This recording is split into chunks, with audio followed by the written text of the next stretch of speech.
Buen día, doctora. A continuación te voy a presentar mi trabajo desde la semana 1 hasta la semana 7. Unidad 1. El hecho jurídico y la clasificación del acto jurídico. Primero voy a comenzar hablando qué es un hecho. El hecho es todo acontecimiento que sucede en cualquier lugar, en cualquier momento, puede ser natural, humano, voluntario, involuntario, etc. Como por ejemplo comerse un caramelo, saltar, viajar, terminar con tu enamorado, la caída de un árbol. Son actos de nuestra vida cotidiana que no acarrean consecuencias jurídicas. Para el doctor Aníbal Torres, el hecho es humano, está más enfocado en la persona, pero para el doctor Vidal Ramírez, el hecho es una circunstancia que puede ser por la persona o la naturaleza. Está más englobado en la naturaleza. Recuerden que primero es un hecho y luego el hecho jurídico. Ahora explicaré qué es un hecho jurídico. El hecho jurídico es toda situación que acarrea consecuencias jurídicas, como por ejemplo golpear a alguien que es agresión, asesinar a una mujer que es feminicidio, asaltar un banco, el nacimiento de un niño. El doctor Aníbal Torres, el hecho jurídico lo divide en voluntario e involuntario. El voluntario lo divide en lícito e ilícito. El lícito es algo correcto, como casarme, con una compra y venta, y el ilícito es algo incorrecto, como por ejemplo, robar, asesinar a alguien, asaltar un banco. El doctor Aníbal Torres también menciona que toda persona de manera involuntaria va a generar consecuencias jurídicas. Y el doctor Vidal Ramírez lo divide el hecho jurídico en humano y natural. El humano tiene la participación del hombre, como por ejemplo asaltar un banco, y el natural no tiene participación del hombre, como por ejemplo un árbol se cae encima de una persona. El humano lo divide en involuntario y voluntario. El involuntario, el hombre no tiene la intención de producirlo, como por ejemplo el accidente de tránsito, y el voluntario se produce con la voluntad del hombre, como por ejemplo la compra y venta de una casa, y el voluntario lo divide en dos, en e ilícito. Como ya les mencioné, el lícito es algo correcto y el ilícito es algo incorrecto. Después viene el hecho jurídico. Y luego, primero es el hecho jurídico y luego el acto jurídico. El acto jurídico es la manifestación de voluntad destinada a crear, modificar, regular o extinguir relaciones jurídicas según el artículo 140 del Código Civil. Y para su validez se necesita la plena capacidad de ejercicio, objeto física y jurídicamente posible, fin lícito, la observancia de la forma prescrita bajo sanción de nulidad de la gente capaz, es quienes pueden expresar su voluntad, que son personas naturales y personas jurídicas. Y el objeto física y jurídicamente posible hace referencia al contenido de un acto jurídico, como por ejemplo vender una casa y vender la plaza de armas, que no es posible. Y el fin lícito tiene por objeto lícito el contrato de una casa. Y el contrato de vender mi corazón, que no se puede, es algo imposible. Y la observancia de la forma prescrita bajo sanción de nulidad tiene que estar prescrito por la ley. Si no está escrito, es nulo. Por ejemplo, la fianza, ya que eso está escrito. Primero, como ya les mencioné, es un hecho, luego el hecho jurídico y después nace la teoría francesa del acto jurídico. ¿Qué es la manifestación de voluntad? Que parte del hombre y por eso cuando incluye la intervención del hombre ahí se convierte en acto jurídico. La teoría francesa del acto jurídico es el género y también llamada teoría tradicional que tuvo su auge en los tradistas franceses del derecho civil en el siglo XXI, que comentaron el Código Napoleón y la concepción tradicional del acto jurídico y de origen francés derivada de las ideas de Donat. Se entiende por acto jurídico a toda manifestación de voluntad que produce efectos jurídicos queridos por él o los sujetos.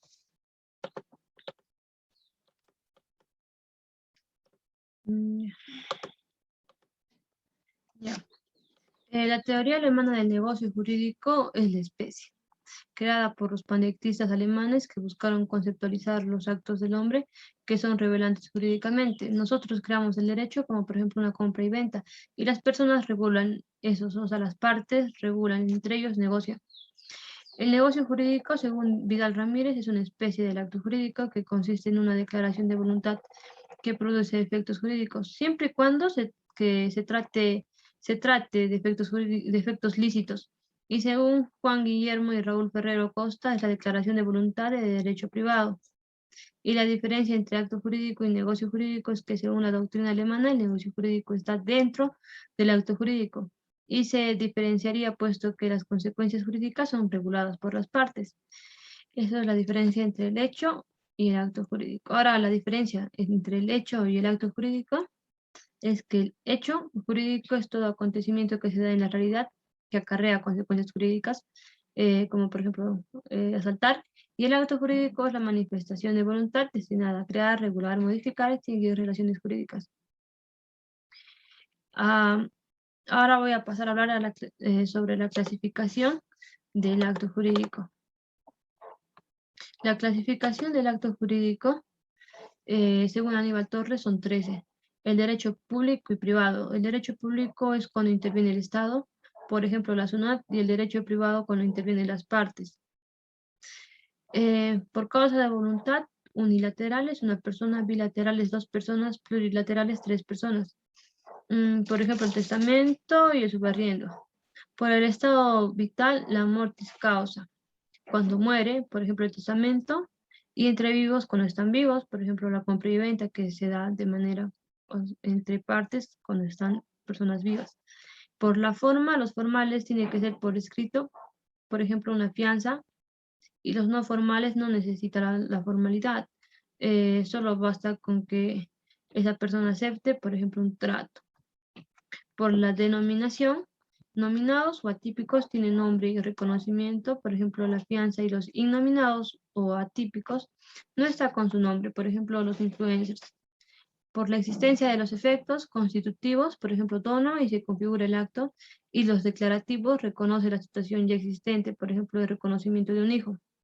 Por su carácter patrimonial, actos patrimoniales, por ejemplo, la compra y venta, y extrapatrimoniales, la donación.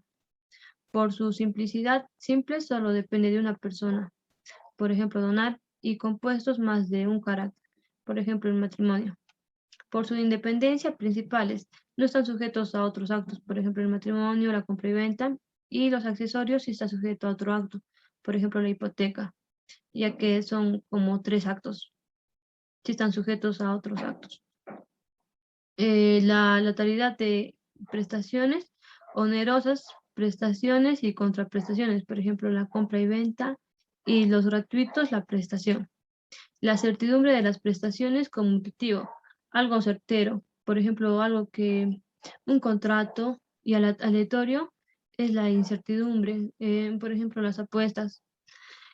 Por el momento de su ejecución inmediata, es al momento, por ejemplo, la compra y venta, y de ejecución continua, el alquiler, ya que se da continuamente. Por la modalidad, puros, por ejemplo, el matrimonio, y modales, por ejemplo, los contratos. Ahora bien, la estructura del acto jurídico. La estructura del acto jurídico, según leyes, si falta un elemento ya no es acto jurídico y se divide en 3: elementos esenciales, naturales y accidentales. Los elementos esenciales son necesarios e imprescindibles. Si no hay el AOFO, no se puede dar el acto jurídico. Por ejemplo, el matrimonio, ya que se requiere la manifestación de voluntad. Los elementos naturales, de su propia figura nace sus elementos. Por ejemplo, la compra y venta, ya que nace sus propios elementos naturales. Y los elementos accidentales son posibles de ser insertados en actos modales, o sea, los contratos, ya que las partes han mostrado su voluntad para incorporarse en el acto jurídico. Según Vidal Ramírez, los elementos esenciales sí o sí tienen que estar para su cumplimiento, y lo distingue en 2, y es necesario cumplir con el artículo 140 del Código Civil. Los elementos de carácter general, primero se tiene que cumplir el AOFO para que sea especial. Los elementos esenciales de carácter especial son constitutivos, por ejemplo, la compra y venta. Y los elementos naturales se da de la consecuencia de ese acto jurídico. Y la naturaleza los reconoce, por ejemplo, pagar un interés, es natural que se tiene que pagar un interés. Los elementos accidentales, las partes por voluntad propia lo insertan, pero tiene que estar regulado por la ley, o sea, las modalidades del contrato, la condición, el plazo y el cargo. Ahora voy a hablar de la manifestación de voluntad.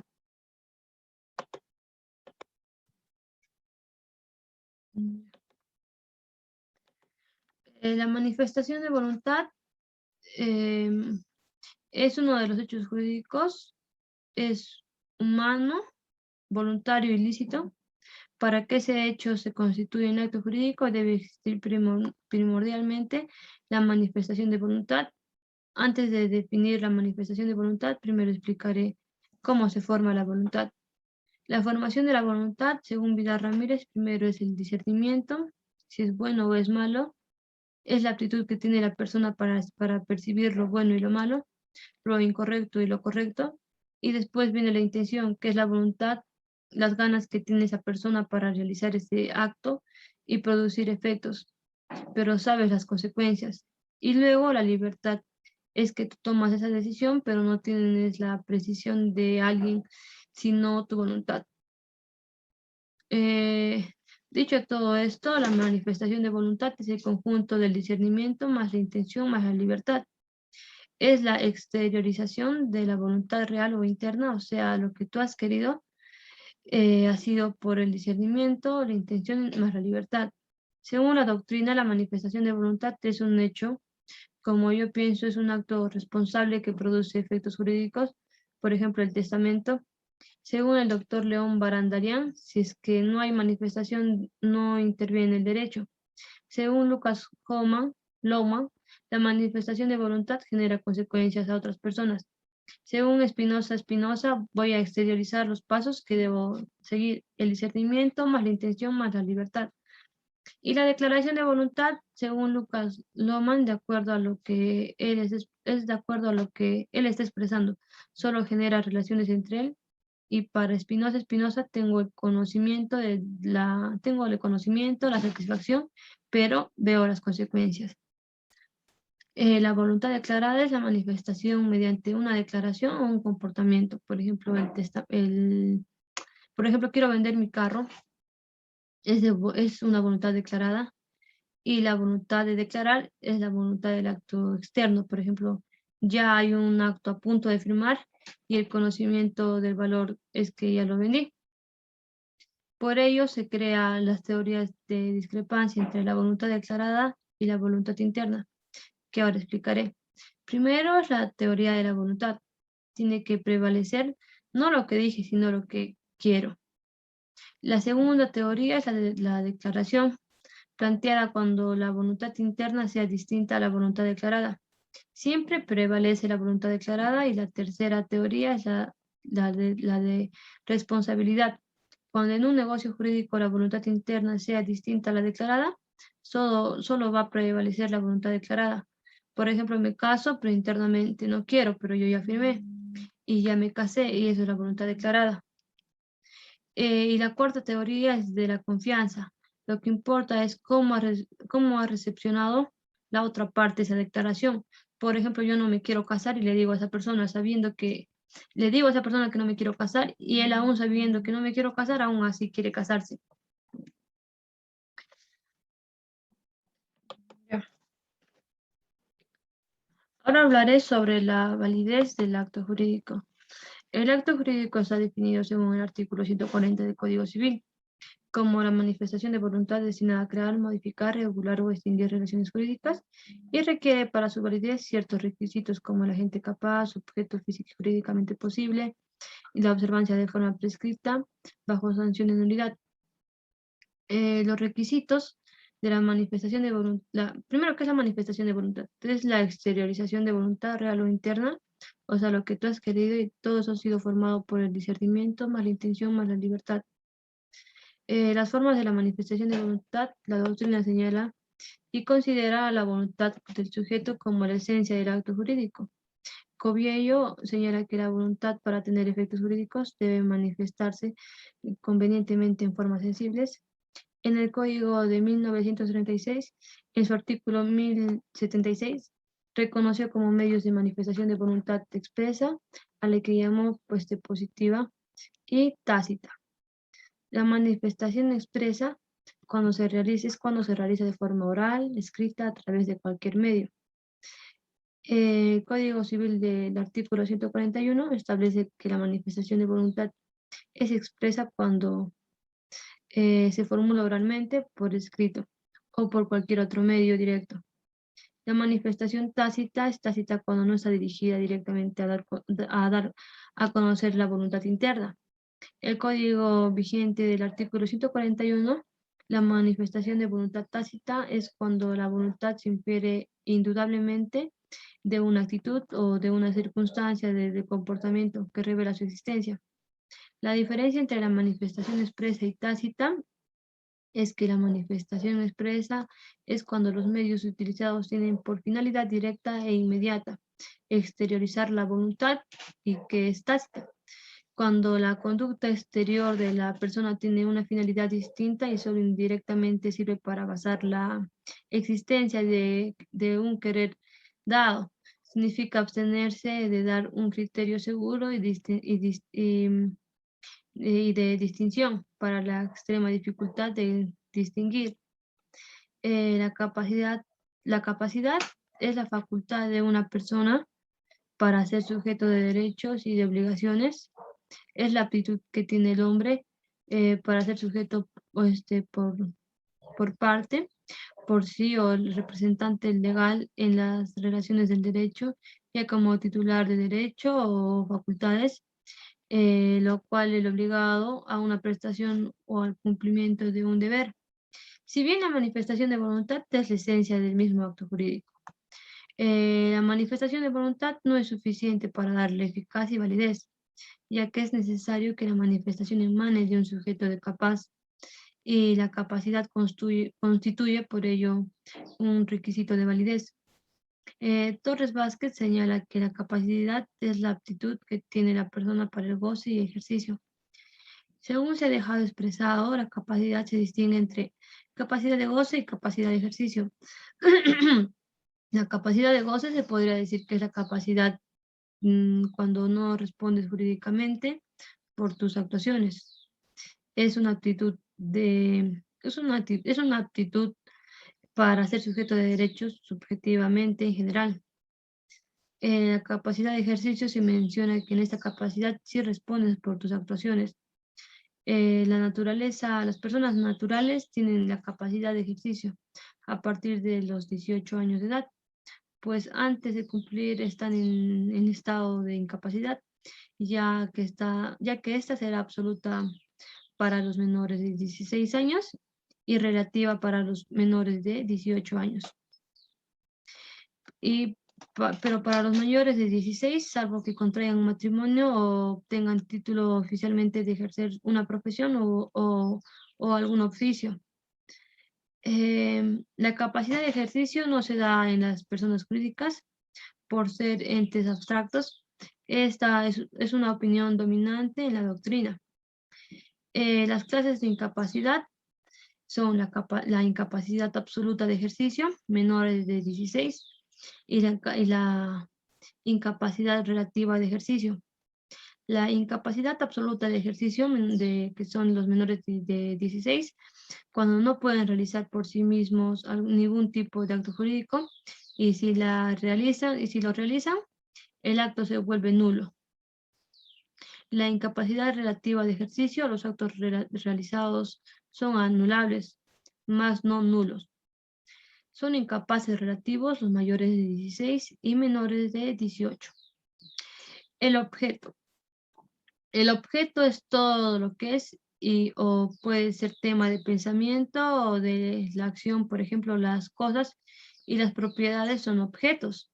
Según Aníbal Torres, es la relación jurídica. Y el objeto puede ser objeto inmediato del acto jurídico y objeto mediato. El objeto inmediato del acto jurídico está constituido por las relaciones jurídicas y el objeto mediato está constituido por las partes. El objeto del acto jurídico en el Código Civil se regula el objeto en objeto del acto jurídico y objeto de contrato. El objeto del acto jurídico se refiere al acto jurídico como fuente de relaciones jurídicas y el objeto de contrato, el Código Civil indica que el objeto del contrato es crear, regular o extinguir una relación jurídica. Los requisitos del objeto son la posibilidad física del objeto, la licitud del objeto, la posibilidad jurídica del objeto y la determinación del objeto. El objeto debe estar dentro de las posibilidades físicas e intelectuales del humano. La licitud del objeto es cuando no va contra la costumbre y la moral. Y la posibilidad jurídica del objeto radica en la naturaleza de las instituciones jurídicas. La determinación del objeto es cuando está, individualmente identificado en un modo de no confundirse con otro objeto. La representación. La representación es realizar actos jurídicos en nombre del sujeto interesado, según el artículo 145. Es la realización de un acto jurídico por un agente, la cual brinda ayuda a una persona natural o jurídica. El origen de la representación nació en Roma. Nuestras figuras civiles vienen de Roma. Sin embargo, ya ha habido muchos cambios y se instauró la institución de la familia, que existía el pater familia, que era la máxima autoridad dentro de la familia, y él representaba a todos. Después vienen los canonistas medievales. Los canonistas medievales se tomaban mucho protagonismo a la Iglesia Católica y también a los reyes que tomaban la decisión. Los varones en esa época se iban a las guerras y las mujeres se quedaban a cargo de su familia, o sea, en representación de todo, de ellos, de su familia, ya que el hombre se iba a la guerra. En el siglo XVI a XVIII, el contrato de mandato es un contrato de representación. En el siglo XXI se inicia la teoría la teoría del acto de representación y la teoría del contrato de mandato. La evolución de la representación en 1852, pese que ya había diferencia con el contrato de mandato y la representación, seguía la figura de Roma. Estaba más relacionado al pater familia y seguía el sistema romano-germánico.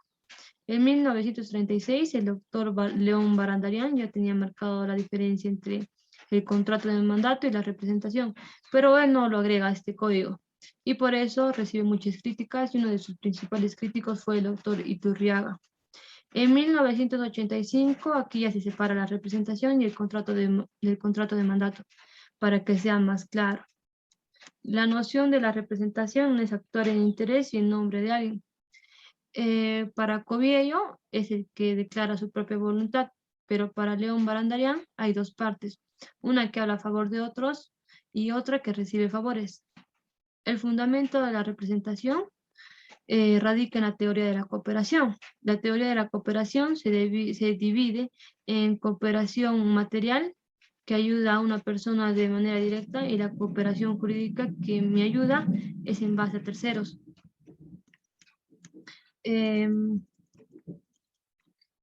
La diferencia entre el contrato de mandato sería que el contrato de mandato, el mandato y el mandatario se obliga a realizar uno o más actos jurídicos por una cuenta e interés del mandante. Por ejemplo, yo, Rosy, soy la mandante, y el mandatario sería, o mandataria, por ejemplo, Michelle. Yo confiero un poder para que Michelle actúe en nombre de mí. Hay dos tipos de mandatos. El mandato sin representación, que es el mandatario realiza los actos jurídicos por cuenta e interés del mandante, y el mandato con representación, que realiza en nombre del mandante, repercutiendo así los efectos automáticamente. La representación legal y representación voluntaria. La representación, el representado es quien otorga el poder, y el representante quien recibe el poder, y puede realizar actos jurídicos según el artículo 150 del Código Civil. Si son varios de los representantes, si uno no firma, no se puede crear a un representante. Si son varios los representados, que digo. Si uno de los representados no firma, no se puede crear a un representante. Y su clasificación es la representación legal y representación voluntaria. La representación legal es cuando el juez designa a un representante legal y también se le conoce como representante judicial. La representación legal se divide en 4: representación de los incapaces, representación de los desaparecidos y de los ausentes, representación del hijo póstumo y la representación de la sociedad conyugal. La representación de los incapaces son los hijos menores de edad, los padres, los curadores, que son los incapaces mayores de edad, quienes quedan representados. Los tutores son los menores sometidos a PP. La representación de los desaparecidos y de los ausentes son de los desaparecidos y de los ausentes ya se designa a alguien. La representación del hijo póstumo es cuando el hijo recién nacido, sus padres mueren y entonces se les designa a un representante. Y la representación de la sociedad conyugal cuando es de matrimonio de dos personas que se hayan casado y ya uno de ellos queda a cargo de, o sea, le representa. Y la representación voluntaria, yo escojo quién me va a representar. Por ejemplo, se clasifica en 3. La representación directa, cuando el representante va a actuar en nombre de su representado. La representación indirecta, el representante actúa en nombre propio, pero para su representado. Y la representación de las personas jurídicas, va a nombrar a una persona para cumplir el objetivo o fin de una asociación o una fundación. Em, La representación voluntaria directa, ya como ya les dije, cuando el representante va a actuar en nombre del representado, o sea, representación de personas. La representación indirecta, cuando una persona llamada representante va a actuar en nombre propio, pero en interés de su representante. Esa persona va a celebrar el acto jurídico y luego con otro acto jurídico tendrá que transferir los derechos. Y la representación legal, por su extinción, se clasifica en 2: representación directa y representación directa con poder. La representación directa se extingue por el vencimiento de plazo y muerte y por la inhabilitación del representante. Y la representación directa con poder se extingue mediante la declaración de voluntad del propio autor de dicho acto. Es la revocación. Eso sería todo. Gracias.